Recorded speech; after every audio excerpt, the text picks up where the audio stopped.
नमस्कार दोस्तों, जय जोहार। मैं कौशल तिवारी और बीनिया संध्या में आपका स्वागत है। मोदी सरकार की मुसीबत थमने का नाम ही नहीं ले रहा।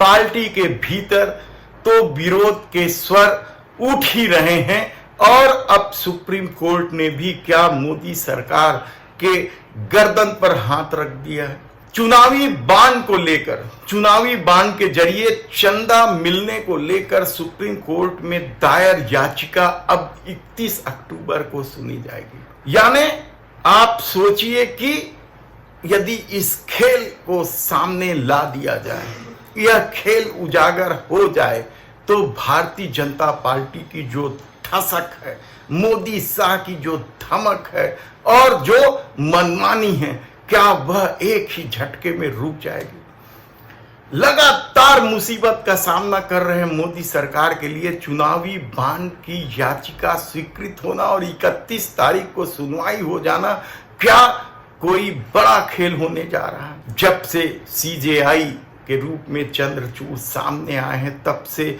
सुप्रीम कोर्ट के प्रति लोगों का भरोसा जगा है। तो क्या एडीआर ने जो याचिका दायर की है, वह आने वाले दिनों में मोदी सरकार के लिए बड़ी मुसीबत बनने वाला है। क्योंकि यदि आप चुनावी बांड की राजनीति को देखें या इससे मिलने वाले पैसे को देखें, तो आप पाएंगे कि 80% से ज्यादा राशि भारतीय जनता पार्टी को मिलती है और शेष राशि बाकी तमाम 28-30 दलों। यानी क्या सत्ता के दबाव में यह चुनावी बांड का खेल खेला जा रहा था? भगौड़े उद्योगपतियों से यह लिया। हम आपको बताएंगे कि मोदी सरकार में कितने उद्योगपति भगौड़े निकले, कितनों के खिलाफ ईडी की कार्रवाई थी और वे सब नहीं पूछे गए, ईडी के दायरे में नहीं आए और चुपचाप विदेश भाग गए। केवल विपक्ष के नेताओं को ही निशाना बनाया गया। यह हम आपको विस्तार से फिर कभी बताएंगे, लेकिन आज इतना समझ लीजिए कि सुप्रीम कोर्ट ने चुनावी बांड के मामले में मोदी सरकार की हालत खराब करने वाली है और गर्दन पर हाथ धर दी है, क्योंकि यह बड़े पैमाने पर घपले वाला खेल है और यह बात सभी जानते हैं कि किस तरीके से चुनावी बांड का खेल खेला गया। कहां से चंदा मिल रहा है, कौन चंदा दे रहा है, किसे चंदा दे रहा है, यह किसी को नहीं मालूम चला। यह लोकतांत्रिक देश है और इस देश में यदि राजनीतिक दलों को मिलने वाले चंदा की जानकारी पब्लिक डोमेन में ना हो या जनता को मालूम ना हो, तो सत्ताधारी दल किस तरीके से खेल खेलते हैं। सवाल सिर्फ मोदी सरकार का नहीं, बल्कि राज्यों में बैठे छत्रप भी अपने राज्यों में किस तरीके से उद्योगपतियों से चुनावी बांड के माध्यम से पैसा लेते हैं और नए नए रणनीति बनाते हैं। लेकिन इससे भी इतर एक मामला और सामने आया है जो न केवल गौतम अडानी की मुसीबत बढ़ा सकती है, बल्कि मोदी सरकार के मित्र प्रेम पर नए सिरे से सवाल उठा सकती है। यह बात किसी से नहीं छिपा है कि मोदी सरकार ने मित्र प्रेम में इस देश के संसाधनों को किस तरीके से सौंपा।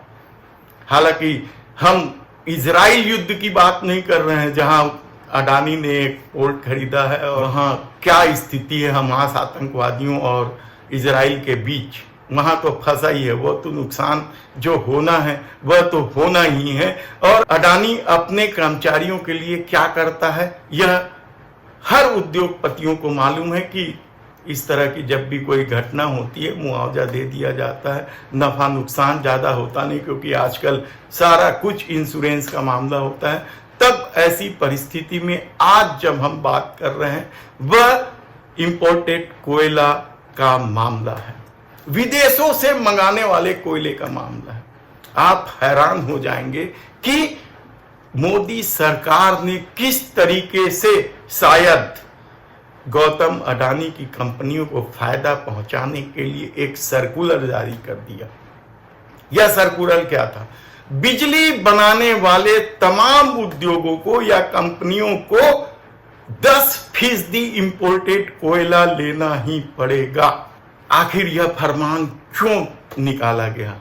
आप यकीन नहीं करेंगे कि दुनिया में सबसे ज्यादा कोयला उत्पादन करने वाली कंपनी है कोल इंडिया।